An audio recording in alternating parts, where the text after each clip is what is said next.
So, kung natatandaan ho natin mga kapatid, natapos ho tayo sa talatang 12 last Friday. At dito ho natin napag-aralan that mula po sa talatang 8 hanggang talatang 12, binigay na po ni Pedro yung buod kung bakit po kailangan maging maayos po ang ating pakikitungo sa mga asawang babae, sa mga amo ho natin, at sa mga tao ho na hindi mananampalataya pagdating po sa labas. Dahil ang lahat ng ginagawa po natin, which is respect, reverence, we could say gentleness, and godly living and godly conduct, ay nagbibigay po ng mensahe na tayo po ay mga anak ng Diyos at mga lingkod ni Yahweh. Subalit, bagamat tayo po ay inatasan po ng Diyos na mamuhay po ng gaytong paraan, gayunpaman hindi we could say, sinasabi o ipinapangako ng Panginoon na hindi po tayo makakaranas ng pag-uusig. Kasi let's face it, ang bawat Kristiyano, ang tunay na Kristiyano ay makakaranas ng pag-uusig. Pag-uusig maaari from mga kamag-anak, pag-uusig po pagdating po sa trabaho, mga kaibigan, mga mahal po natin sa buhay, kahit sino. Makakaranas po tayo ng pag-uusig dahil yan po ang sinasabi ng Biblia. Kung si Kristo ay inusig, ganoon din ang kanyang sambahayan. Ang lahat ng mamumuhay ng matuwid alang-alang kay Kristo ay uusigin. Kaya pinalakas po ni Pedro ang mga kapatiran that sa kalagitnaan po at sa kabila ng lahat ng pag-uusig at kahirapan na iyong nararanasan, tandaan ninyo ito. Humugot po siya mula sa Salmo 34 para palakasin ang mga mananampalataya. That ang Diyos will always be faithful sa kanyang mga pangako. That bagamat mga kapatid, inuutos po sa atin ng Biblia na huwag po tayong gumante, there will be a coming time and hour that when Jesus Christ comes back, gaganti po siya for the sake of His glory and for the church. Ngayon, pagpasok po natin dito sa talatang 13, ipinagpapatuloy po muli ni Pedro yung line of thought patungkol po sa paghihirap. Bakit po dumarating at ano po ang dapat gawin bilang mga mananampalataya? Sabi niyo ho dito sa talatang 13, sino ang gagawa na masama sa inyo kung laging mabuti ang ginagawa nyo? Who is going to harm you if you are eager to do good? Now, kung titignan po natin yung prinsipyo na sinasabi po ni Pedro ho dito, it is quite obvious na yung ganitong klaseng katanungan, sino nga naman po ang magbibigay po hamak sa atin kung gumagawa man po tayo ng kabutihan? And the obvious answer is wala. Subalit, because we are living in a fallen world, at kasama po natin ay mga makasalanan na tao, we must always remember mga kapatid, that bagamat gumagawa po tayo ng kabutihan, ginagantihan po natin sila ng kabutihan, wala tayong pinapakita na masama sa kanila, hindi pa rin natin may iwasan na makaranas pa rin po tayo ng kasamaan mula po sa kanila. Why? Kasi mga bulag. Wala sa kanila ang Espiritu ng Diyos. Hindi nila nakikita yung liwanag na nagmumula po kay Kristo.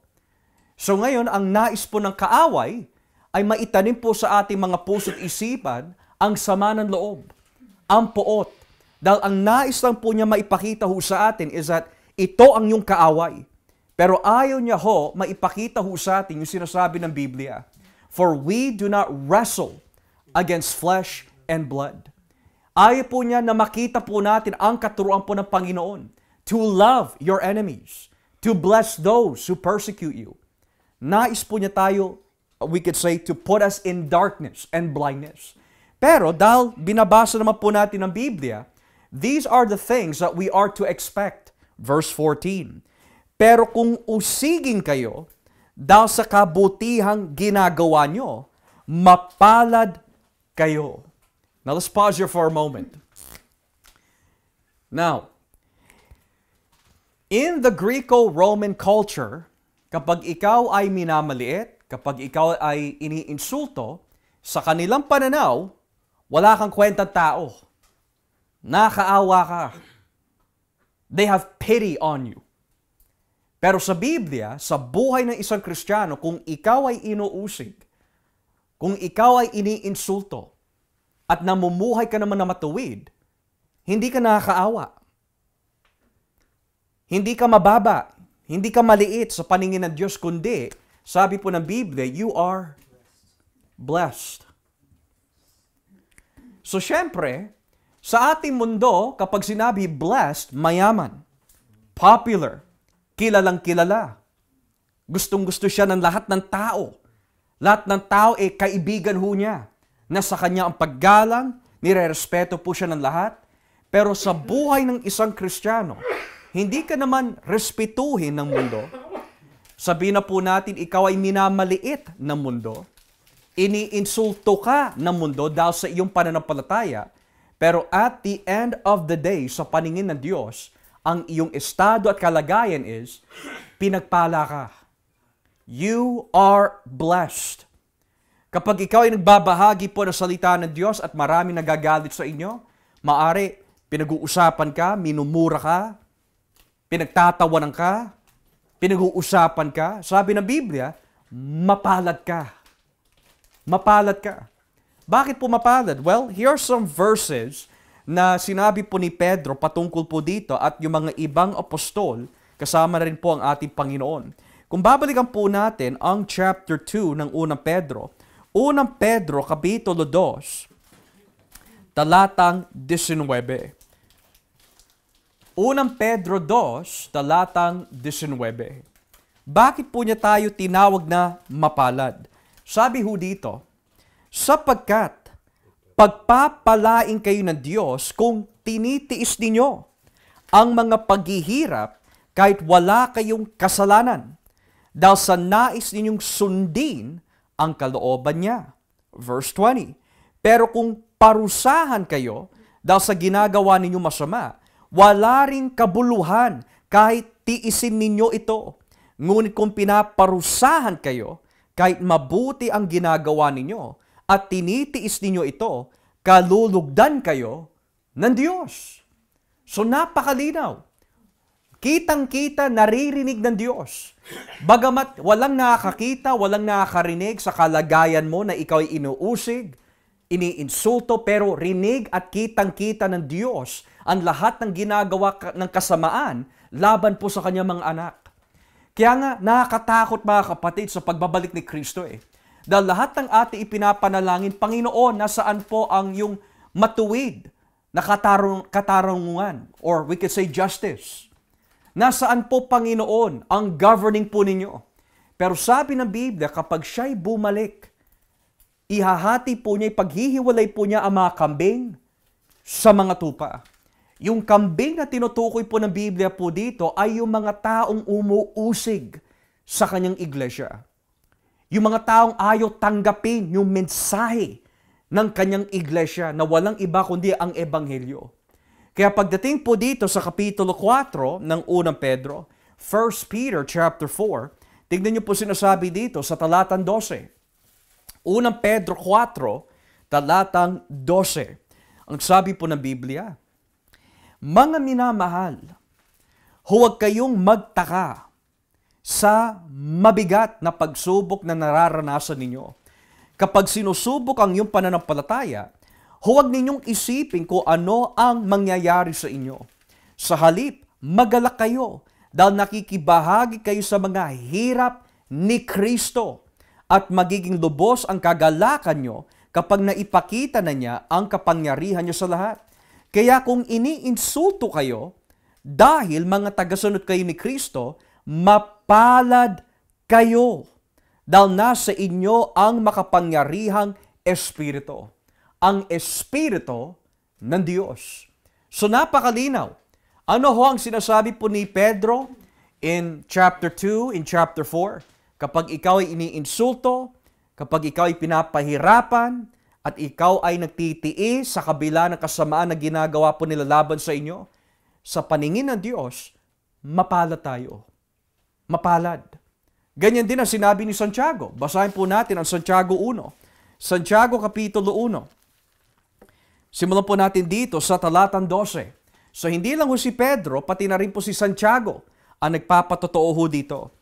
Sabi po dito sa Santiago 1:12, mapalad ang taong nananatiling matatag sa kabila ng mga pagsubok dahil pagkatapos niyang mapagtagumpayan ang mga ito, tatanggapin niya bilang gantimpala ang buhay na walang hanggan na ipinangako ng Diyos sa mga nagmamahal sa Kanya. Now here's something that we should think about. Sino po ba yung mga inuusig? Yung mga nagmamahal sa Diyos. Sino po yung inuusig? Yung mga itinuring ng Diyos na pinagpala. Ngayon, kung sasabihin natin mahal ko ang Diyos, pero kahit kailan sa iyong buhay bilang Kristiyano, hindi ka nakaranas ng pag-uusig, there's a question mark. Dahil sino po ang nagpapahintulot ng pag-uusig sa buhay po ng isang Kristiyano? Ang Diyos. Pero kung hindi ka inuusig sa iyong pananampalataya, kundi mahal ka ng mundo, hindi nagagalit sa inyo ang mundo, maaari hindi ka nagmamahal sa Diyos. Napakalino ng sinasabi ng Santiago. Ang mga inuusig ay pinagpala. At sino yung mga pinagpala na inuusig? Yung mga nagmamahal sa Diyos. So kapag mahal mo ang Diyos, mahal mo ang liwanag. Kinamumuyan mo ang kadiliman. Pero kung hindi mo mahal ang Diyos, mahal mo ang kadiliman, kinamumuyan mo ang liwanag. Kaya ano po ang sabi ng ating Panginoon sa Juan 15, kung ating po babasahin? Juan Kapitulo 15. Bakit ho natin nasabi yon? Napakalino ng tinuturo po ng ating Panginoon sa John 15. Simulan po natin dito sa talatang 18. John 15, verse 18. Tignan niyo po yung sinasabi dito.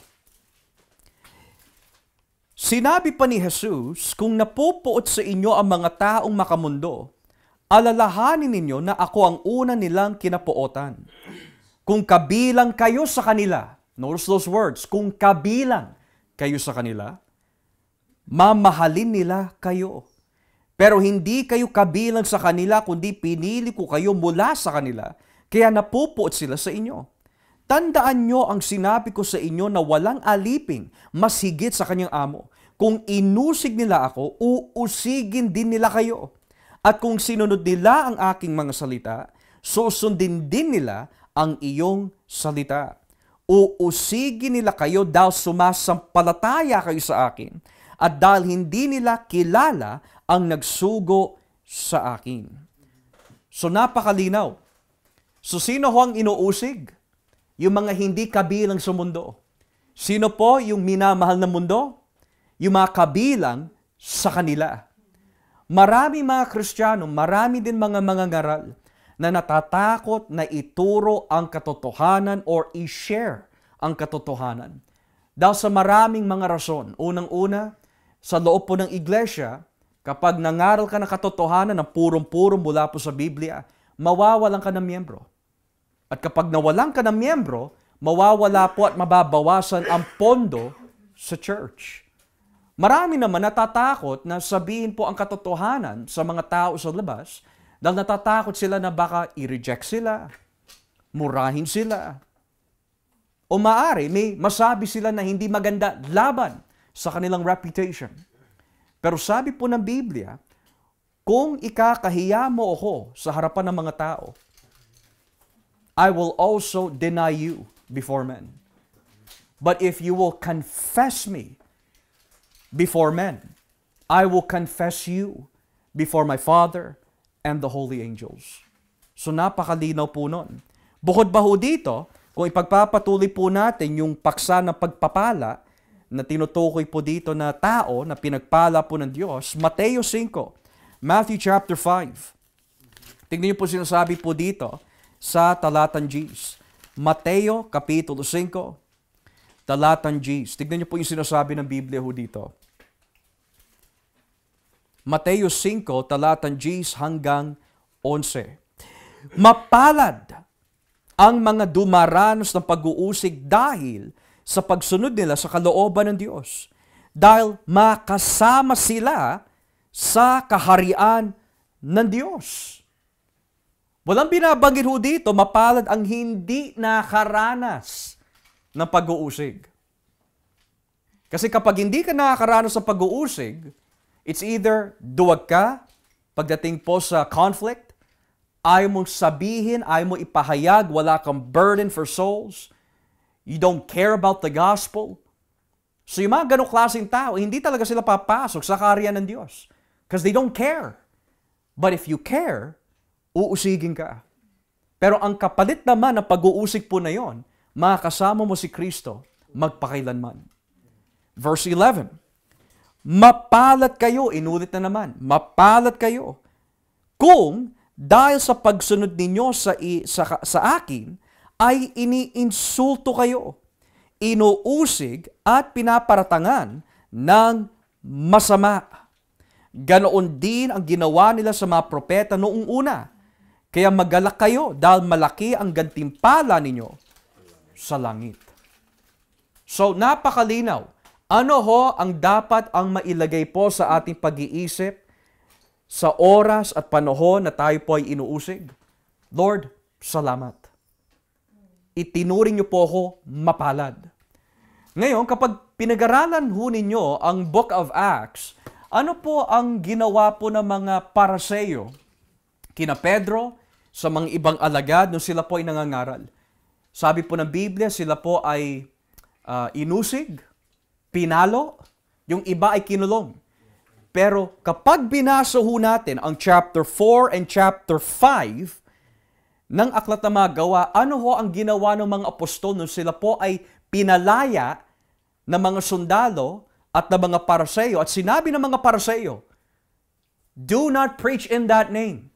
Instead of magalit yung mga apostol, sabi po ng Biblia, natuwa sila.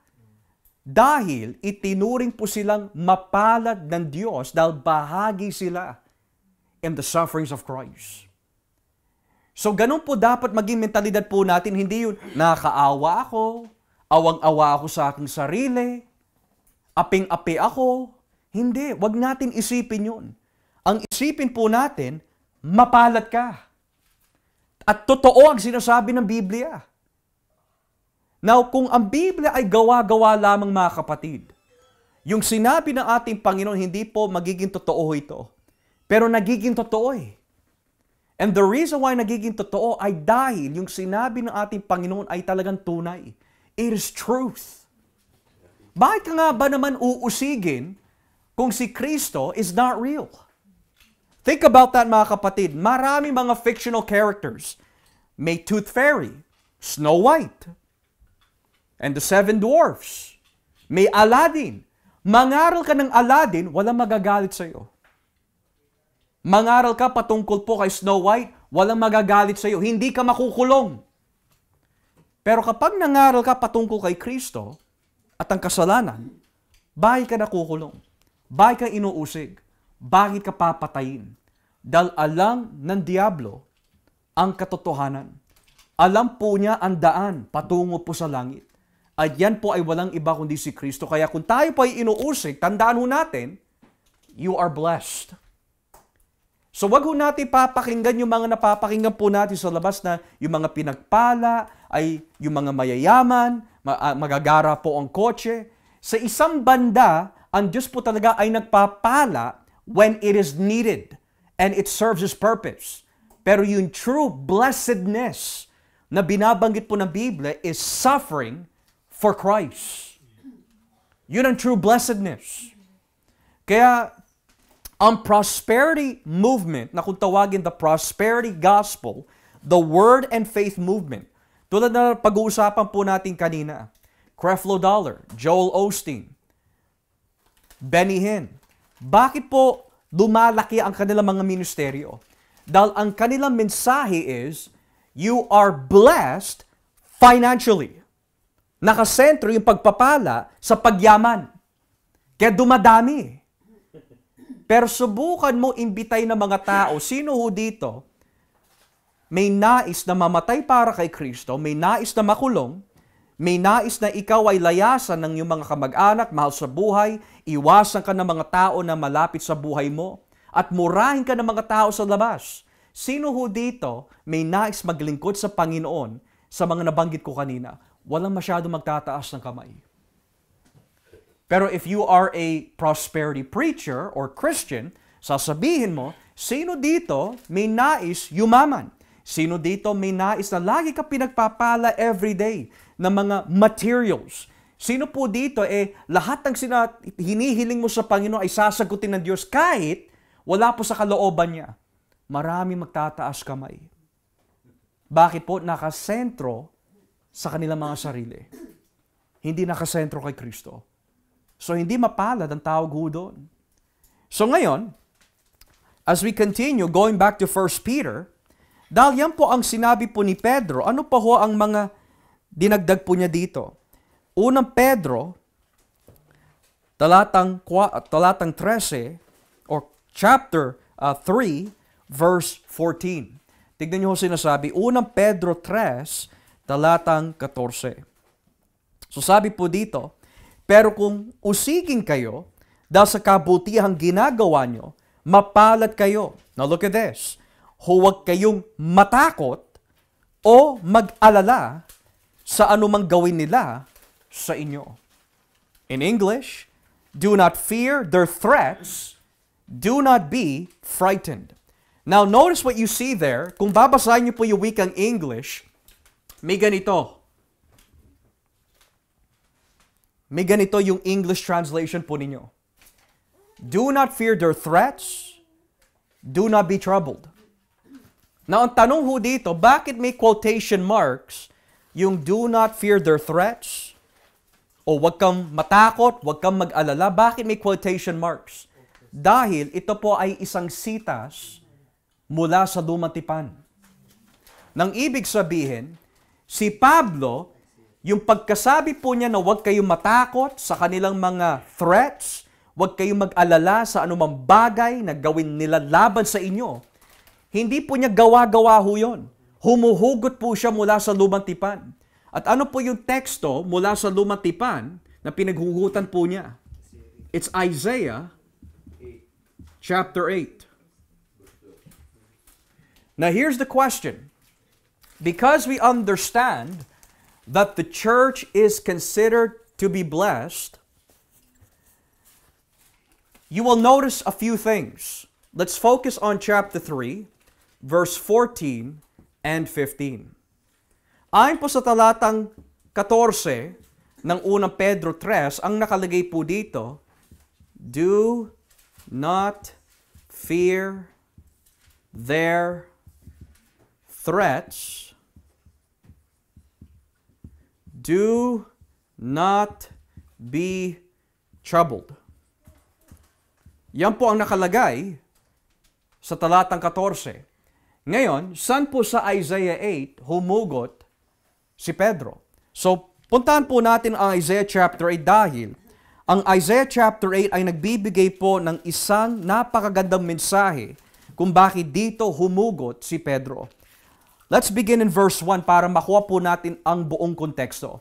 Isaiah 8, talatang 1. Now, sabi po ng Biblia dito, sinabi ng Panginoon sa akin, kumuha ka ng isang malapad na sulatan at isulat mo ang mga katagang ito, Maher Shalal Hashbaz.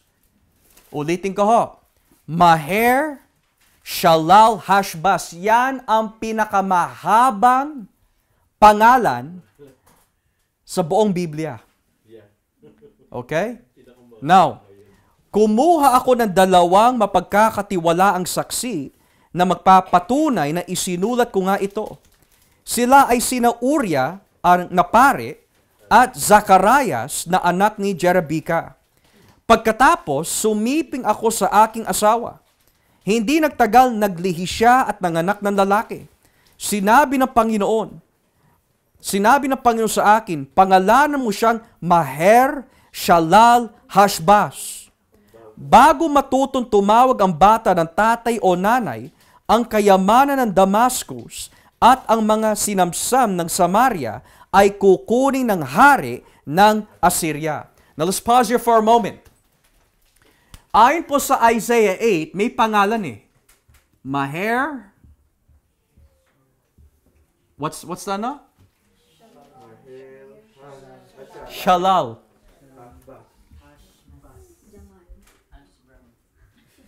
Okay.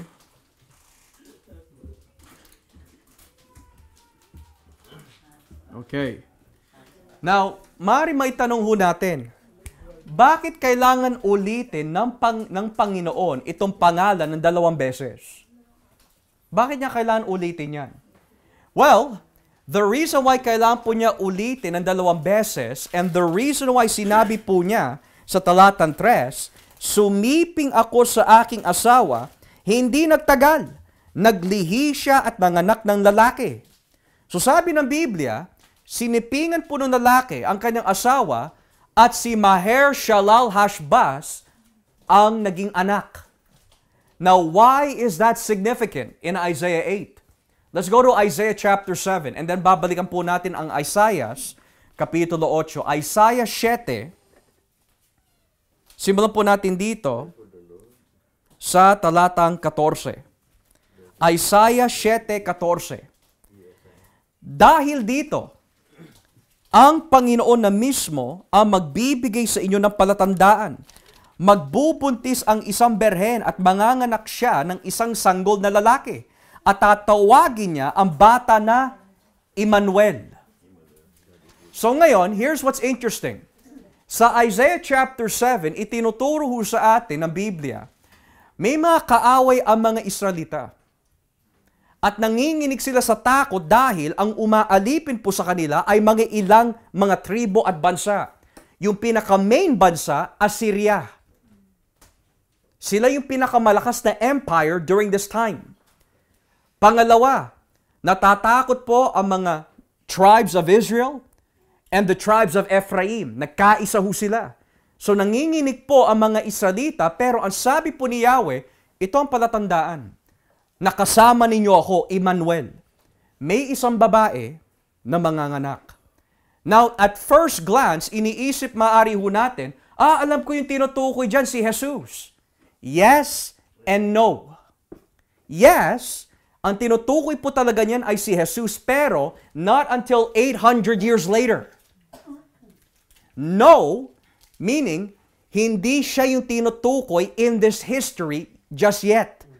Ang tinutukoy po dito na ito ang palatandaan na kasama nyo ang Diyos, Emmanuel, kapag lumitaw na si Maher-shalal-hash-baz.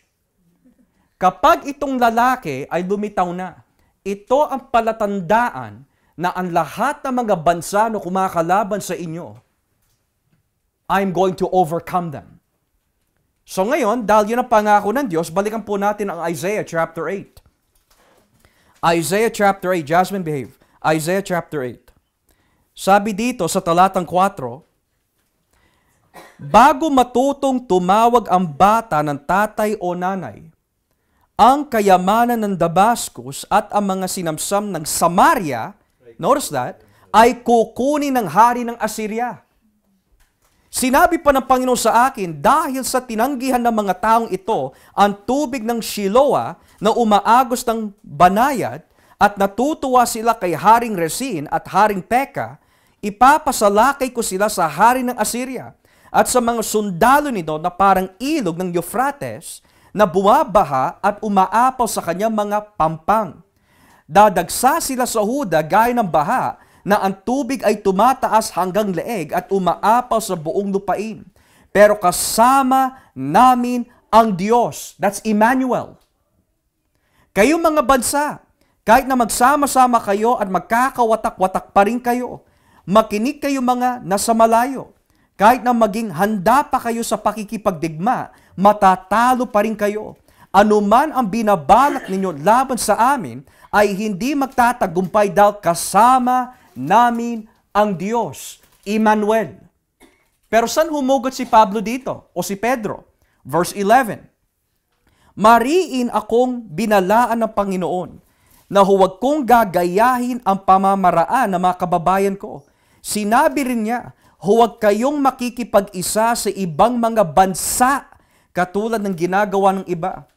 Huwag kayong matatakot sa kinakatakutan nila at huwag kayong kabahan. In English, do not fear what they fear and do not dread it. So ayon po sa Isaiah chapter 8 verse 12, ano po nakalagay? Do not fear what they fear, etc. So if you notice these two, dito humugot si Pedro para ma-i-apply po niya sa kanyang mambabasa sa unang Pedro. Now, here's what's interesting. Bakit po siya humugot sa Isaiah 8? Ang dami-dami naman po pwede mga books in the Bible na pwede po niyang pagkuhanan. Pwede po niya ulitin ang Salmo 34. Pero why Isaiah 8? Dahil ang kinakatakutan po ng Isaiah 8, Assyrians. At ang nilalarawan po ng mga Assyrians were persecutors, oppressors. Ngayon, bakit po niya in-apply ang Isaiah 8 dito sa talatang 14? Dahil ang sinasabi po ni Pedro dito, do not fear their threats. Sino yung threats na tinutukoy po niya? Yung mga umuusig sa iglesia. So, ang nilalarawan po ng mga Assyrians noong panahon po ni Isaiah, na in-apply naman po ni Pedro sa kanyang panahon, ay yung mga umuusig sa iglesia. Ngayon, ang pagitan of Isaiah to Peter is almost 800 to 850 years. Ang pagitan po ng dalawa. Pero, bagamat 850 plus years ang pagitan po ng dalawa, in-apply pa rin po ni Pedro yung sinasabi po ni Isaiah because kung ang Diyos ay naging tapat sa mga sinaunang mga mananampalataya na hindi naging tapat sa Diyos pero nanatiling tapat ang Diyos para sa kanila, mananatili pa rin siya tapat sa kanyang iglesia. You know why? Dahil nasa ilalim na tayo ng bagong kasunduan. Pero hindi ho natapos diyan. Dahil sinabi po niya sa Isaiah 8, huwag kayong matatakot. Ito pa ang dagdag ni Isaiah. Pagpatuloy po natin ang basa sa talatang 13. Ako ang Panginoong makapangyarihan, ay dapat ninyong kilalaning banal. Ako ang dapat ninyong katakutan. In English, the Lord Almighty is the one you are to regard as holy. So let's pause here for a moment. Yan po ay nasa talatang 13 ng Isaiah 8. So in Isaiah chapter 8, now just to be a bit technical here, ang sinasabi po na Isaiah is, I am Yahweh, the Almighty, regard me as holy. Yan ang sinasabi po ni Isaiah. Tuwing may nakikita po tayo, Lord Almighty, sigurado sa original, Yahweh ho yun. Yahweh. So wag sila matatakot sa mga Assyrians, kundi ang dapat po nila katakutan ay si Yahweh. Tulad po ng sinabi ng ating Panginoon Jesucristo sa Mateo 10, huwag kang matatakot sa anumang gawin ng mga tao sa inyo. Matakot kayo sa Kanya na may kapangyarihan ihagis ang iyong katawan at kaluluwa saan? Sa impyerno. So he's drawing allusions from Isaiah. Furthermore, notice what it says here. Hindi lang dapat si Yahweh ang katakutan, pero notice what it says. Regard Yahweh as holy. Notice that key word, regard. Tatandaan niyo ho yun, napaka-importante po ng salita na yun, regard. Ngayon, yan ang encouragement ni Isaiah nung panahon po nila. Pero ang hinugot po ni Pedro is verse 12. Pero when you go back to 1 Peter, may makikita po tayo connection. Unang Pedro 3, balikan po natin ang unang Pedro 3, basahin po natin ang talatang 15. So alam na ho natin kung saan po humugot si Pedro. Pero tignan niyo po yung ginawa ng lingkod ng Diyos sa verse 15. So pagkatapos po niya sabihin, huwag kayong matakot o mag-alala sa anumang gawin nila sa inyo, sabi po niya sa verse 15, alalahanin niyo na si Kristo ang dapat ninyong parangalan at sundin. In English, but in your hearts, revere Christ as Lord. In your hearts, set as holy Christ the Lord.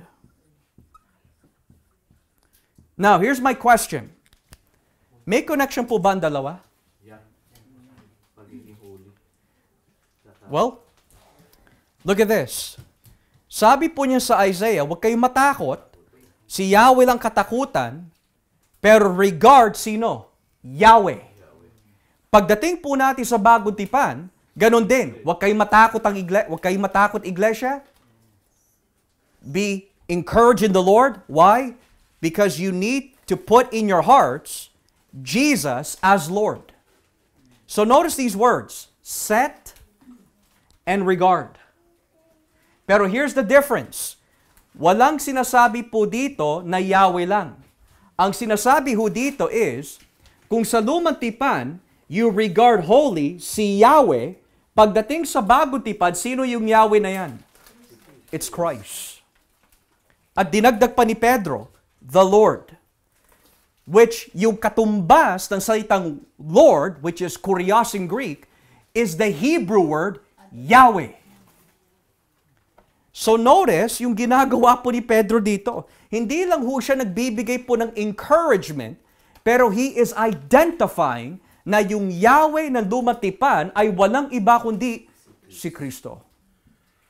Kaya nasasabi po ng mga alagad ng Diyos bilang reminder, yung sinabi na ating Panginoon, I will never leave you nor forsake you. Why? Because He is Yahweh. Siya ang Diyos na makapangyarihan. Pastor, may dagdag din sa Isaiah, the Almighty. Wala naman Almighty dito. Wala sa unang Pedro, pero meron sa Revelation. Basahin natin. Revelation 1. Para talaga makita natin if Jesus Christ is in fact the Lord Almighty. Revelation chapter 1, beginning at verse 8. Pahayag 1, talatang 8. Tignan niyo po sinasabi dito. Pahayag 1, talatang 8. Ang Panginoon Diyos ang makapangyarihan sa lahat. Kung ano siya noon, ganoon din siya ngayon at maging sa hinaharap. Kaya sinabi niya, ako ang Alpha at Omega. In English, I am the Alpha and the Omega, says the Lord God. So kapag nakasulat in red, sino nagsasalita? Si Jesus. So ano po yung sinasabi ni Jesus patungkol sa kanyang sarili? Siyang Alpha at Omega. Which in Isaiah, si Yahweh lang nakapagsasabi, I am the first and last. Pangalawa, who is and who was and who is to come. Speaking of eternity. The Almighty. Kung sa Isaiah, si Yahweh ay Almighty, in the New Testament, si Kristo ang Lord God Almighty. So ngayon, kapag nakikita po natin ang mga bagay po na ito, bakit po nagagawa ni Pedro palakasin sa tulong ng banal na Espiritu ang church na huwag sila matakot? Dahil yung Diyos na dumatipan na hindi pa nagkakatawan tao, sa New Testament, nagkatawan tao na siya. At dahil siya'y namatay at nabuhay muli at nasa kanang kamay ng Ama, kayang-kaya kang iligtas at tulungan ni Kristo. Why? Kasi siya ang Yahweh na binabanggit po sa Isaiah chapter 8. Furthermore, the question might be, what does it mean na parangalan or to set as holy si Kristo bilang Panginoon na ating buhay? What does that mean? Kasi kapag sinabi po niyo po yung salitang Lord, it means siya yung nagmamay-ari sa atin. He is your master. He is your creator. He is your owner. You are His property. You are His children. Pag-aari ka niya. Pero sa itsura po ng isang Kristiyano, what does that mean na pinapakita mo na siya ang Panginoon ng iyong buhay? Now, generally speaking, we could say napakarami mga bagay na pwede ho natin maipakita na siya ang Panginoon na ating buhay. Pero sa konteksto po ng talatang 15, how does one show na si Kristo ang Panginoon ng ating buhay? Well, it's interesting kasi kung babalikan po natin ang verse 15 ng unang Pedro, ito po yung mga ilang bagay na binabanggit po ng Biblia within the very text that shows that Christ is Lord of our lives. Unang-una, sabi po niya, dapat lagi kayong handang magpaliwanag sa sino mang magtatanong sa inyo tungkol sa pag-asa ninyo. So buburahin ko na ho ito mga kapatid, no? Let's now focus on revering Christ as Lord. Okay? Kasi alam na ho natin, Isaiah 8 is pertaining to Jesus. So ngayon, the question is, how do we show that Jesus is Lord? Number one, be prepared to give a defense. Now, yung Greek word na ginamit po dito is apologia. Dito po natin nakuha yung salitang apologetics. So, yung mga tao sa labas that are part of churches, nasasabihin nila, you don't really need to study. Basta mahalin mo lang ang Panginoon, hindi mo na kailangan mag-aral. You don't need to engage your mind. You don't need to be critical thinkers. Basta manalig ka lang sa Diyos. You don't need knowledge. Mahalin mo na lang siya gamit ang iyong emosyon. They are the people na walang maibibigay na tamang payo. They are the people that will not be able to defend the gospel properly. Sila yung mga taong walang discernment. So paano ho natin maipapakita na si Kristo po ay Panginoon ating buhay? You are engaging your mind in studying the Bible for the glory of Christ your Lord, para meron kang maisasagot sa mga nagtatanong. Minsan nasasabi natin, sapat na sa akin manampalataya na lang kay Kristo. Pero ayoko na mag-aral. Well then, how are you showing Christ as Lord in your life? Yun ang sinasabi ng talatang 15. Set Jesus as Lord of your life. How? By being prepared to give a defense. Hindi mo magagawa yon without studying.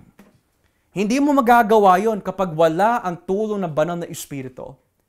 Now, there are levels of study. There's advanced study, there's intermediate study, there's introduction level or introductory level study. Pero ang importante ho dito, regardless kung ano level po yan, you're studying. Hindi naman hinihingi ng Panginoon na maging advanced ka tulad ng mga ibang tao na may kaloob ng ganon. Pero the importance is, ini-engage mo ang iyong puso at isipan dahil kaya ka nag-aaral, hindi dahil sinabi ng pastor o sinabi ng mga kapatiran o naiinggit ka sa ibang tao, kundi Jesus is your Lord. Kaya ka nag-aaral. Again, yung pag-aaral, may mga level ho yan. Depende po sa biyaya na ibinibigay ng Diyos. Pero ang pinaka-importante, you are engaging your mind. Bakit po? Dahil ano po yung pinakadakilang utos? Love the Lord your God with all your heart, soul, and mind. Hindi lang pwede yung heart lang, soul lang, walang mind. Walang discernment ang tawag doon. At hindi lang po pwede, puro mind lang, puro knowledge, pero walang heart. In Jewish understanding, the heart, soul, and mind refers to yung buong pagkatao. Hindi talaga siya division, kundi buong pagkatao. But nonetheless, yung buong pagkatao involves the heart, the soul, and the mind. So ngayon, ang ibig sabihin po ba nito na be prepared to give a defense kapag ikaw ay humahayo, naghahanap ka kung sino makakadebate po natin? Hindi ho. Ang ibig sabihin po to be prepared to give a defense is, may mga times na hindi mo maaasahan na baka tanungin ka. Hindi po pwede, teka lang tatawagin ko muna yung mga elder ko sa church. Ang iglesia ni Kristo, ito ang kanilang estilo. Kapag marami ka nang naitatanong, sasabihin nila, kausapin mo na lang ang ministro namin. Ganyan. Kapag ang Jehovah Witness naman ang nakakausap ninyo, siguro sumama ka na lang sa amin, mas maipapaliwanag pa sa inyo ng aming mga elders. Bakit po ganun ang lagi nila binabanggit? Is because kulang sila. Pero for the Christian, you don't have to be a pastor. You don't have to be an elder to be prepared. You just need to read about Christ, love Christ, study about Christ. At ang sabi po ng Panginoon natin, the Spirit of God will speak through you. Kaya hindi mo na kailangan magdala pa ng nota o script. Sabi ng Biblia, on that hour and time, lahat na napag-aralan mo, the Holy Spirit will remind you of these things. Pero, bagamat walang imposible sa Diyos, gayunpaman, hindi natin dapat take advantage or abusuhin ang kaloob ng Espiritu by saying, antayin ko na lang yung ipapahayag sa akin ng Espiritu Santo without studying. You have to study. Hindi tayo dapat mag-rely sa tradisyon, hindi dapat tayo mag-rely sa ating experience, hindi dapat tayo mag-rely sa ating nararamdaman. You need to be sure and prepared in giving a defense. Kasi may magtatanong. Kaya bakit po tayo napaka-stricto and why are we so adamant na talagang mapag-aralan ng Biblia verse by verse, book by book? Dahil kapag tinanong ka, anong ibig sabihin ng John 8:12? Anong ibig sabihin ng John 1:1? Anong ibig sabihin yan? Hindi mo pa pwede na gawa-gawa lang ang sinasabi mo. You have to prove it verse by verse, contextually, because you're handling the Word of God. Hindi po pwede ganon. That's the reason why we always have to be prepared to give a defense. Kaya nga kapag may nagtanong sa inyo, where do we find that Jesus is Lord? Jesus is God? Hindi lang puro John 1:1 lang ang ginagamit natin. We have to be prepared. We have to be prepared. Now, dagdag pa ho ni Pedro dito, sabi po niya, dapat lagi kayong handang magpaliwanag sa sino mang magtatanong sa inyo tungkol sa pag-asa ninyo. So may nabanggit po dito. Oops. May binanggit po na salitang pag-asa. Now, let's put excursus. Pag sinabi excursus, bracket lang po siya of a specific topic. Hope ang ginamit. Hope. Now, yung salitang hope na binabanggit po dito, kapag ginamit po sa una Pedro, tumutukoy po ito sa gawa ni Kristo sa buhay natin para makakuha po tayo ng born-again experience. Pero yung hope po na yan ay tumutukoy din po sa ating Panginoon sa kanyang pagbabalik. So in other words, ang binabanggit pala ho ng Biblia dito na maging handa ka sa pagbibigay ng sagot sa mga magtatanong patungkol sa pag-asa na sumasa atin, it's another way of saying, be ready and prepared to give a defense and answer about Jesus and the gospel. Yun ang ibig sabihin po nun. Now, Brother Joshua, si Pedro lang po ba ang nagsabi maging handa? Baka siya lang Baka siya lang ang gumawa lang ng ganyan. Hindi ho. Basahin po natin ang Colossus Kapitulo 4. Colossians chapter 4, talatang 5. Colossus 4, talatang 5. Tingnan niyo po sinasabi ng Biblia. Colossus 4, talatang 5. Sabi po ng Biblia, maging matalino kayo sa pakikitungo sa mga hindi mananampalataya at samantalahin ninyo ang lahat ng pagkakataon na maibahagi ang pananampalataya nyo. Kung nakikipag-usap kayo sa kanila, gumamit kayo ng mga kawili-wiling salita para makinig sila sa inyo. At dapat alam nyo kung paano sumagot sa tanong ng bawat isa. Now, yung mga salitang kawili-wili does not mean maging charismatic ka sa iyong pananalita. At ano pong ibig sabihin na maging charismatic? It does not mean na maging, we could say, gumamit ka ng mga salitang na very eloquent in your speech. O kahanga-hanga ang vocabulary mo. Ang ibig sabihin po ng kawili-wili is another way of saying, napapatunayan mo from the Word of God, napapatunayan mo from the Bible, na ang sinasabi mo is in fact the truth. Yun ang ibig sabihin po nun. You are handling the Word of God correctly. Bukod dito, pag nakaharap naman po tayo ng mga taong mababangis at sumasalungat sa ating pananampalataya, maging handa rin po tayo sa pagbibigay depensa sa kanila at maging tama din ang ating pakikitungo sa kanila. Ikalawang Timoteo, Kapitulo 2, 2 Timothy. Ikalawang Timoteo 2, talatang 24. 2 Timothy chapter 2, beginning at verse 24.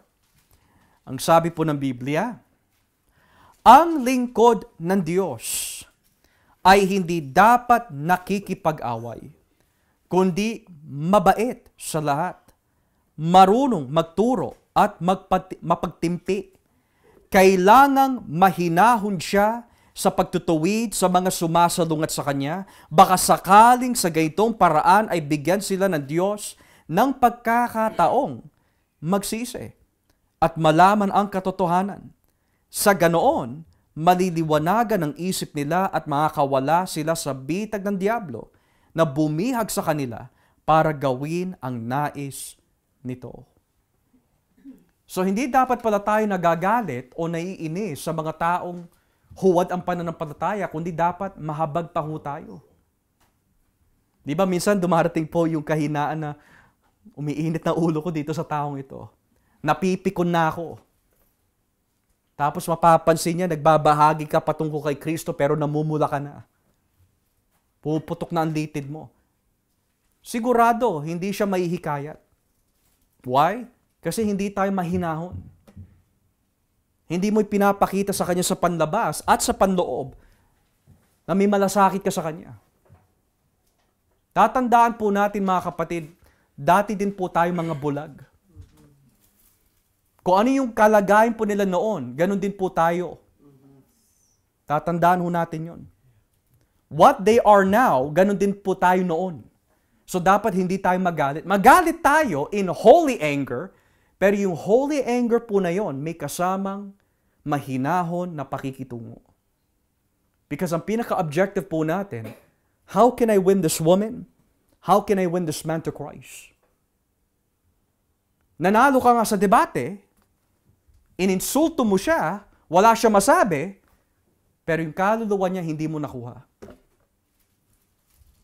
Pero kung tayo po, sa tulong po ng banal na Espiritu, hihingin po natin sa Panginoon yung tamang pakikipag-engagement. Apologetics. Sa tulong po ng Diyos through the gospel, maaaring mahikayat po natin sila. So lastly, verse 16 ng unang Pedro. Verse 16. Sabi po ng unang Pedro 3:16, sabi po dito, at maging mahinahon at magalang sa iyong pagsasagot. So how do we show that Jesus is Lord? Number 2, maging mahinahon.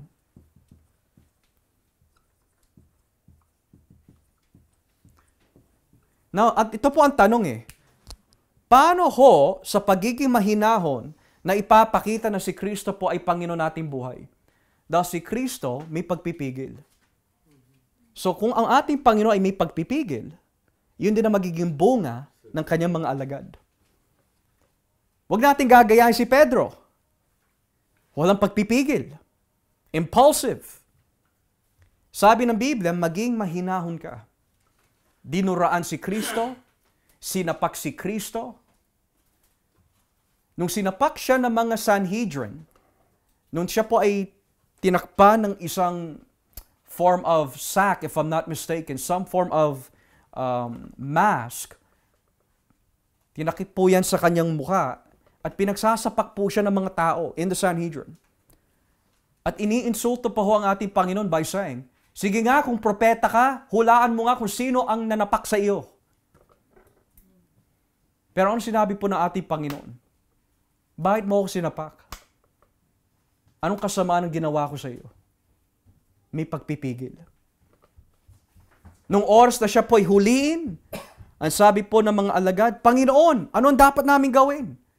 Sabi ng ating Panginoon, di mo ba alam, mga alagad, na pwede akong tumawag ng 72 legions of angels? 72 legions, kapag sinabi po yung salitang legions, in a Roman context, legions is anywhere between 3 to 4,000 soldiers ang legion. Now, times that by 72. Pero hindi ginawa ng ating Panginoon dahil may pagpipigil. Kasi ang kanyang pagpipigil ay nakasentro sa misyon ng ibinigay sa kanya ng Ama, which is the cross. So tayo, may mission po tayo.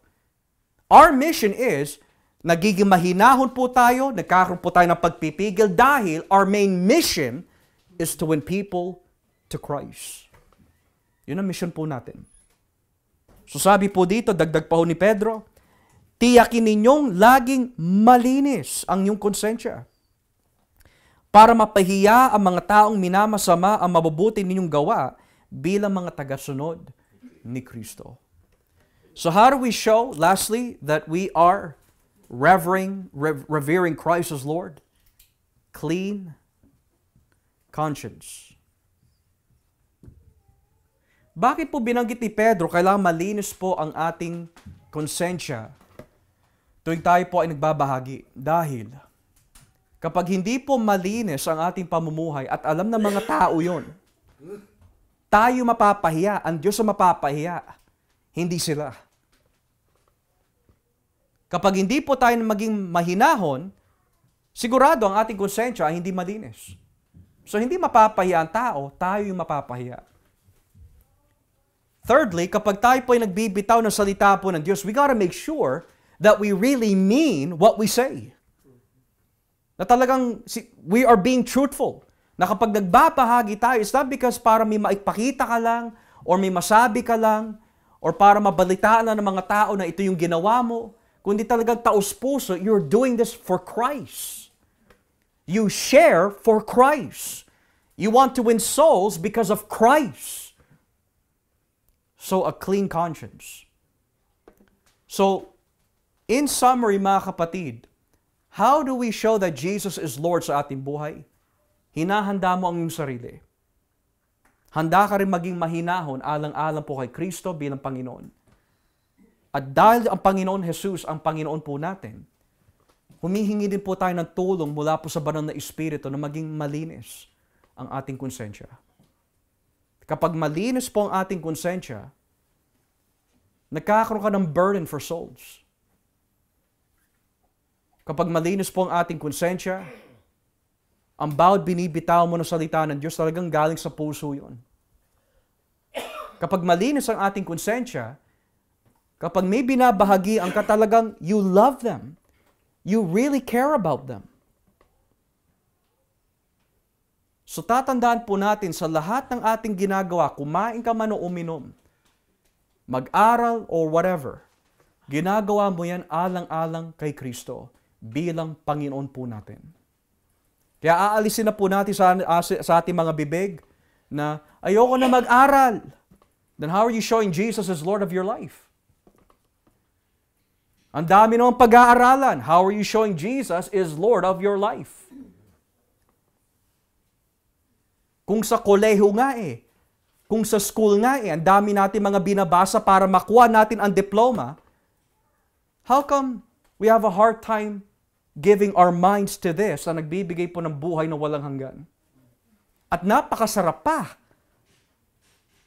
So the more we learn about Christ, the more the fruit of the Spirit manifests in our lives. The more you'll have self-control with your tongue, with your character, your attitude. Because the more you're learning about Christ, nakikita mo, who is this Jesus na pinaglilingkuran mo? The more you know about Christ, the more lumalalim ang ating pagsamba kay Kristo. And the deeper the worship, your love will increase for Jesus. And therefore, titibay lalo ang ating pananampalataya. Pero the less we know about Jesus, the less you will love Him. The less you will commit to Him. The less you will recognize Him as Lord. Yan ang rason kung bakit sinabi ng Biblia, sa kabila ng pag-uusig na ating nararanasan, huwag kayong matakot. Tatandaan ninyo si Kristo ang ating Panginoon. At ito ang bunga na maipapakita mo na talagang ikaw ay gumagalang sa iyong Panginoon. Maging handa ka, maging mahinahon ka, at humingi ka ng tulong sa Diyos na laging maging malinis ang iyong konsensya sa lahat ng iyong ginagawa alang-alang sa Panginoon. And therefore, nawa po mga kapatid sa ating pag-aaral po nitong gabi, at least nakuha po natin at naintindihan po natin sa tulong po ng Diyos why we must go through suffering, why we must be prepared. Dahil si Kristo po ay ating Panginoon. So nais ko po buksan ang ating Q&A floor, related or unrelated po sa ating mga napag-aralan. Does anyone po have any questions this evening? May mga tanong po ba tayo? Related or unrelated? Brother Joel, may tanong po kayo? Yung regarding doon sa yung sa pagiging mahinahon.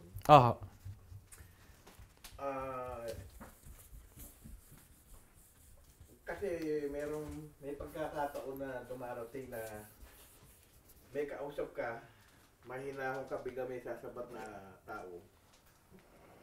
Yun ang yun ang nagiging dahilan kung bakit nawawala yung komunikasyon nung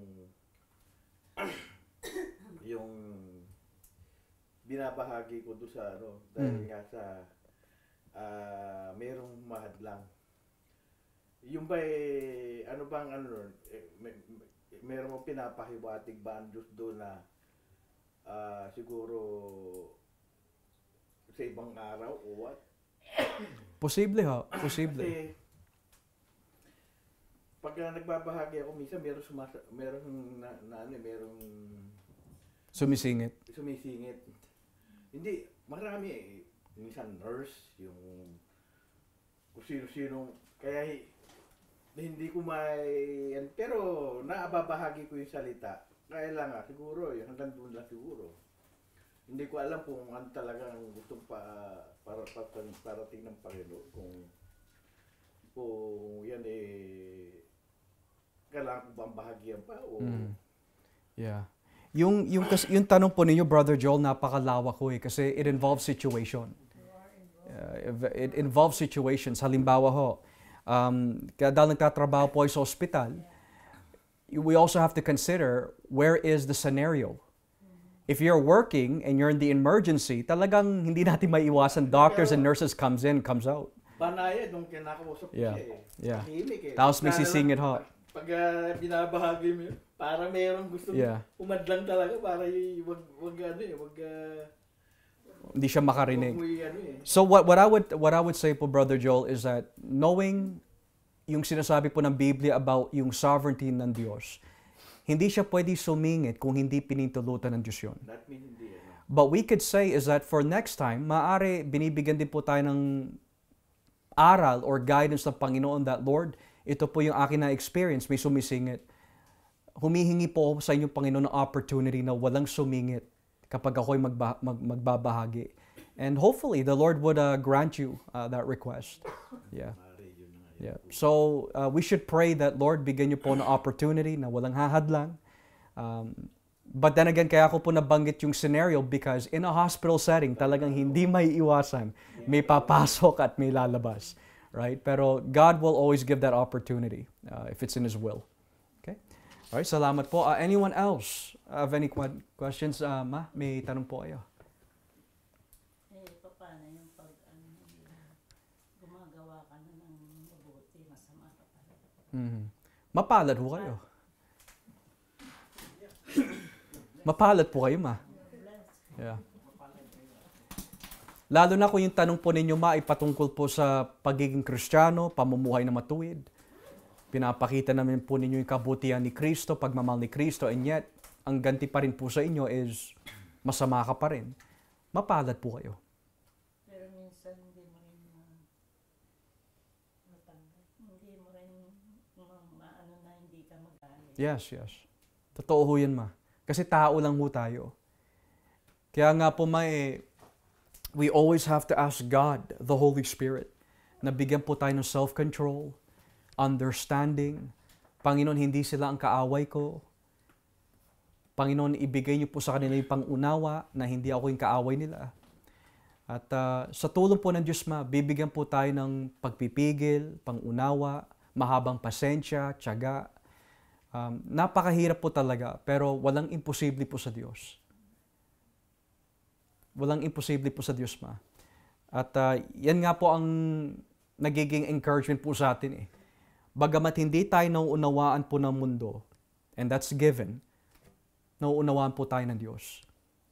At ang Diyos po ang gaganti. Pero we hope and pray na yung pagganti po ng Diyos sa kanila ay kaligtasan at hindi po yung kaparusahan. So we need to pray for that. Kaya be strong po lagi, Nay. Be strong. Okay? Anyone else po? May mga katanungan? Brother Ray? Tanong ko lang, Pastor. Di ba we are going to be judged by what we know? Di po ba? Paano po nagkakasala bang isang tao kung mayroon silang mindset na hindi ako mag-aaral? Kasi nga ganun. Yeah. Nagkakasala ba yung tao? Well, I don't want to answer too quickly. I would first ask the question, bakit? Why? What's in your heart? Because there's some people that would say, I'm not gonna study anymore kasi mababa naman talaga ang tingin ng mga tao sa akin. Even if I study, minamaliit pa rin ako. So why should I study? So may ganong klaseng statement out of discouragement. Na parang, what's the point? Wala naman natutuwa sa akin, wala naman nag-encourage sa akin. What's the point? So may ganon. So I would encourage him, no, continue dahil si Kristo ang Panginoon mo. Who cares what people say? Study. Pero kung ang rason is tamad siya, then yes, that's a sin. That's a sin. Yun ang binabanggit po sa kawikaan, yung mga slothful. And furthermore, sabi po ng Biblia that the Holy Spirit will give you a desire to know His Word. Now, of course, on this side of life, yung desire po na yun is not going to be perfect dahil nga makasalanan tayo. There will be times where dumarating po ang katamaran sa atin or we grow cold. Pero dahil tupa tayo ng Diyos, babalik at babalik po yun. Because He that has begun a good work in us will perfect that on the day of Christ. So, I would look first at the motive. Bakit ayaw niya mag-aral? And then, if it's for the negative, which is yun nga, na tamad siya, kasalanan yun. So, that's very clear. At I'm not saying that ang taong hindi nag-aaral ng Biblia ay hindi maliligtas. That would be outside of the Bible na yun But what I would say is, ang Kristiyano o naturing ang Kristiyano na ayaw mag-aral, he's not gonna grow. Kasi sabi ng Biblia, ang lahat ng kasulatan ay kinasihan ng Diyos. At ito'y mapapakinabangan sa pagtuturo, pagtutuwid, pag-point out ng mga errors, at sa pagsasanay sa matuwid na pamumuhay upang ang naglilingkod sa Diyos ay maging ganap. So, hindi siya magiging ganap, hindi siya magiging malago, hindi siya maging kagamit-gamit if they're not going to give their hearts to the Word of God. They need the Word of God. Napaka-importante po nun. Okay? Yes po. May question po kayo? Meron lang ako parang yung aking sarili pero hindi na sa Bible Kasi nakalagay sa Hebrews kasi na nakalagay doon na kinahabagan ng Diyos ang gusto niyang kahabagan, diba?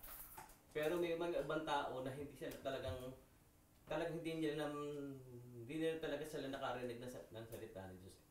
Wala nang sila ng ipanganak hanggang sa namatay. So meaning, yun ba ay mayroong kaligtasan o wala? Yeah. Kasi ang sabi doon ng Diyos ay hahatulan tayo ayon sa ating mga gawa. Tama na ba sa Pero ang Diyos ay meron din siyang sariling pasya na meron siyang sarili na sabi nga doon sa Hebrews ay kinahabagan niya ang mga tao. Gusto niya kahabagan. Romans ba yun? Romans 9, yeah.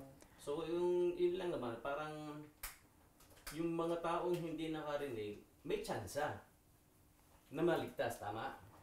Basta pinili. Basta pinili po ng Diyos. Kasi kahit hindi sila nakarinig ng salita ng Diyos Yeah. Diba? Oh, okay, I get what you're saying. Yung sinasabi po sa So yung binanggit po ninyo kanina ho, Kuya Joel, is Romans 9. Kinaawaan niya yung nais niyang kaawaan, and etc. Pero yung tinutukoy po ninyo na situation, nasa Roma 1 yun.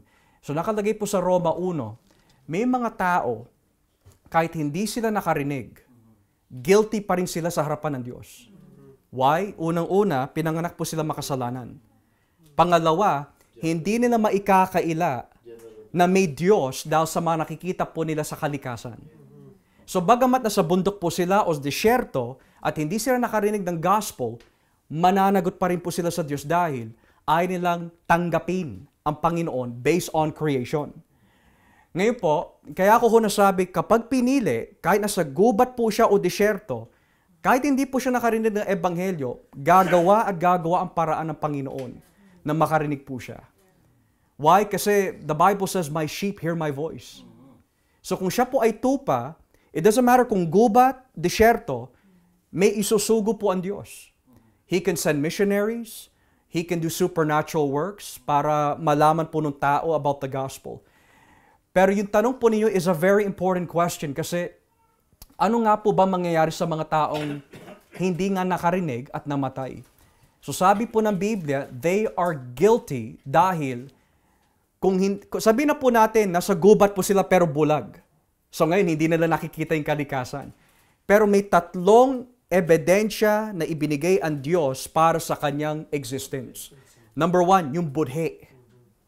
Kahit bulag at bingi ang tao, pero dahil nilikha sila in the image of God, nilagay ng Diyos sa kanilang konsensya that there is a God. Pero ang ginagawa po ng karamihan po, Kuya Joel, is dinideny po nila yon. Kaya para mas malinaw, babasahin ko po ang Roma 1. Ito po ay karagdagan po dun sa tanong po ni Kuya Joel because that's a very important question. Ano nga po ba ang mangyayari sa mga hindi nakarinig? Does God give them a second chance or a special privilege? Ito po nakalagay verse 18 sa Roma 1, talatang 18. Ang sabi po ng Biblia, ipinapahayag ng Diyos mula sa langit ang kanyang poot sa lahat ng kasamaan at kalapastangang ginagawa ng mga tao, na siyang pumipigil sa kanila para malaman ang katotohanan tungkol sa Diyos. Sapagkat ang katotohanan tungkol sa Diyos ay malinaw sa kanila, dahil inihayag na ito sa kanila ng Diyos, referring to creation.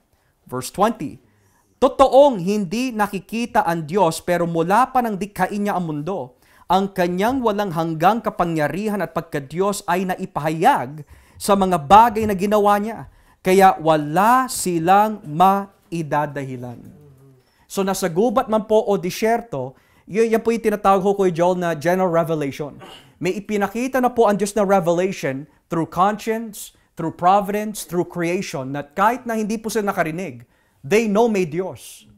So here's the next question. Kapag may Diyos, based on their thinking, ano yung dapat po nilang gawin? Basahin po natin ang Gawa, Kapitulo 17. Acts chapter 17. Gawa 17. At simulan po natin dito sa talatang 24. Gawa 17:24. Ang sabi po ng Biblia sa Gawa 17:24, siya ang lumikha ng mundo at ng lahat ng narito. Siya ang Panginoon na nagmamay-ari ng langit at lupa. Kaya hindi siya nakatira sa mga templo na ginawa ng mga tao. Hindi siya nangangailangan ng tulong mula sa tao dahil siya mismo ang nagbibigay ng buhay sa atin, maging ng lahat ng pangangailangan natin. Mula sa isang tao, referring to Adam, nilikha niya ang lahat ng lahi at ipinangalat sa buong mundo. Noon pa'y itinakda na niya ang hangganan ng tirahan ng mga tao at ang panahon na sila'y mabubuhay dito sa lupa. Ang lahat ng ito'y ginawa ng Diyos upang hanapin natin siya. At baka sakaling matagpuan natin siya. Pero ang totoo, ang Diyos ay hindi malayo sa atin. So ngayon, kung ibubuo po natin yung Kuya Joel, yung sa Roma 1, tsaka Gawa 17, ang mensahe po nito is, paano po yung mga tao sa disyerto? Paano po yung mga taong hindi nakarinig? Paano po yung mga tao nasa gubat? So sabi po ng Biblia sa Gawa 17, ang Diyos ang naglagay sa kanila doon. Pero kung sila'y pinili ng Panginoon, ito'y magiging bunga po nila. Hahanapin nila ang Diyos. So kapag hinanap po nila ang Diyos, sigurado ho, may ipapadala Panginoon na sugo or God will show something supernaturally where matatanggap at maririnig po nila ang gospel. So Roma 1, Acts 17. Kasi Pastor, ito naman parang conversation lang naman. Yes, Walang yes. debate, wala. Sure, sure. Kasi ang tao kasi talaga, natural sa tao talaga, mapaghanap. Kaya iba-iba ang mga ginagawa nila. May mga anito, may bathala, may sumasamba like yung mga native ng Amerika. Yes. Mga Native American sa mga sila sa mga ancestor nila o kaya yung mga tanto yung nature sa nature kahit sa Pilipinas ay ginagawa yan so pag ang tao ay siyempre ang ating perception sa natin mali ang kanilang way Sure. diga ako Batanggenyo diga sa akin baga sa ang pagkaunawa ko ay hindi siya maliligtas. Sure. Kasi mali ang pagkakaintindi nila. Yeah. So, hindi sila pinili. Pero hindi lang po yung mga nasa ibang reliyon. The only reason why ang tao po ay nahuhulog sa impyerno is not because siya po ay Buddhist or Muslim or atheist, kundi wala sa kanila si Kristo. So ngayon po, I want to make a nuance po doon kasi totoo po yung Kuya Joel that nasa puso talaga ng tao na maghanap. Yeah. Pero may sinasabi din po ang Biblia, marami po sila hinahanap, pero ang Diyos ay hindi nila hinahanap. Kasi sabi ho doon sa Salmo 14, Roma 3, walang naghahanap sa Diyos. Now, maari, idagdag ho natin dito, what about yung mga taong religyoso na hindi naman Kristiyano? Tumatawag sila sa Diyos, may mga pangangailangan. Hinahanap po nila ang Diyos, pero yung paghanap po nila sa Diyos ay hindi po yung, Lord, bigyan niyo po ng kapatawaran, bigyan niyo po ng kaligtasan, baguhin niyo po ang aking buhay, kundi meron na ibibigay ang Diyos na kailangan nila. Kaya sila dumalapit. So ngayon, totoo ho yun. Hinahanap po nila ang Diyos, pero sa maling paraan. Pero yung binabanggit po ng Biblia, again, basta siya'y pinili ng Diyos, lalapit at lalapit po yan kay Kristo. So, sino po yung mga pinili ng Diyos? Hindi ho natin alam. Pero, sabi sa Biblia, ito po yung ebidensya na ang tao ay pinili ng Diyos. Kapag ibinigay mo ng ebanghelyo, magkakaroon po siya ng desire na magsisi. Magkakaroon po siya ng desire na paglingkuran ng Panginoon. Magkakaroon po siya ng desire na suriin ang kanyang mga salita. At makikita po sa kanyang buhay na talagang nababago na ho siya. Nababago po ang kanyang desire, nagbabago po ang kanyang pag-iisip. Yung buong pagkatao po niya, unting-unti binabago po ng Diyos. So, yun po ay mga, we could say, pruweba ng isang pinili ng Diyos. So, nahabag po ang Diyos sa mga nais po niya kahabagan, pero again, that's a reference sa mga pinili. So, to answer that question in summary, yung mga tao po na nasa gubat, disyerto, ang Diyos po ang bahala ho sa kanila. Pero makarinig man po sila o hindi, does God give them a special privilege to go to heaven? No, kasi sabi ng Biblia, wala silang maidadahilan. Alam po nila yon through conscience, alam po nila yon through providence, alam po nila yon through creation. Wala silang maidadahilan po sa Diyos. Okay? Yes, Nay, may tanong po kayo. May tanong po kayo, ma? Nag-ano po kayo eh. Sige ha. Ano po yung tanong po ninyo? Ito yung sa sa 1 Peter 3:13, sabi niya, sino ang gagawa ng masama sa inyo? Kung Gumagawa kayo ng mabuti. ginagawa ninyo. Pwede po bang halimbawa natin, ito isang mananampalataya, magsishare ka ng Word of God, tapos ang alam nila yung pamilya mo, hindi mo naman madala sa Panginoon. Siyempre, may pipinta sa'yo na, ikaw Kristiyano, pero yung pamilya mo, wala naman, hindi naman madala. Tama ba yung pastor, yung ano dito? Bahagi po yun sa pag-uusig din, ma. Bahagi din ho yun. Kasi unang-una, hindi lang po yung gospel ang inaano po nila, pati na rin po kayo bilang anak ng Diyos. Pero there's also some situations din po sa question po ninyo dahil, halimbawa ilagay ko po ang sarili ko sa situation ho ninyo. Pastor po ako. Pero kung ako'y magbabahagi pero hindi ko madala asawa ko, hindi ko madala mga anak ko who are living with me sa Panginoon, sa church, I become unqualified na maging pastor. Kasi nga, alam nila pastor ako, may qualification po yun eh. So, sa ganung banda, tama sila. Tama po sila na i-questioning po ako. Pero, yung hindi ho tama is this. Kung malalaki na ho ang yung mga anak, pinangaralan nyo na ho sila, pinagsabihan nyo ho sila, pero decision po nila na ayaw tanggapin si Kristo, hindi nila magagamit po yung laban sa atin. Iba ho yun eh. They have a choice. Ayaw po nila tanggapin ng Panginoon eh. So, the best thing we can do sa mga ganun situations is explain to them. Kahit nga po ang ating Panginoon Jesucristo, hindi naman tinanggap agad ng kanyang sariling pamilya sa laman ang kanyang pagiging Kristo. Pangalawa ho, hindi rin natin pwede sabihin that hanggang sa kamatayan, napaka-sure na ho natin na talagang hindi nila tatanggapin. We don't know. Baka in the future, tanggapin po nilang Panginoon. And thirdly, pwede ho natin iklaro sa kanila, maari totoo ang sinasabi mo, pero sinasabi naman talaga ng Biblia yon, hindi lahat tatanggap. Hindi lahat tatanggap. Halimbawa ho kung babasahin po natin ang Mateo Gs, tignan niyo kung sinasabi dito. Mateo Gs, talatang 34. Mateo Gs, talatang 34. Sabi po ng Biblia, huwag ninyong isipin na naparito ako sa lupa upang magkaroon ng maayos na relasyon ang mga tao. Naparito ako upang magkaroon sila ng hidwaan. Dahil sa akin, referring to the gospel, kukontrahin ng anak na lalaki ang kanyang ama. At kukontrahin ng anak na babae ang kanyang ina. Ganoon din ang gagawin ng manugang na babae sa kanyang biyanang babae. Ang magiging kaaway ng isang tao ay ang sarili niyang sambahayan.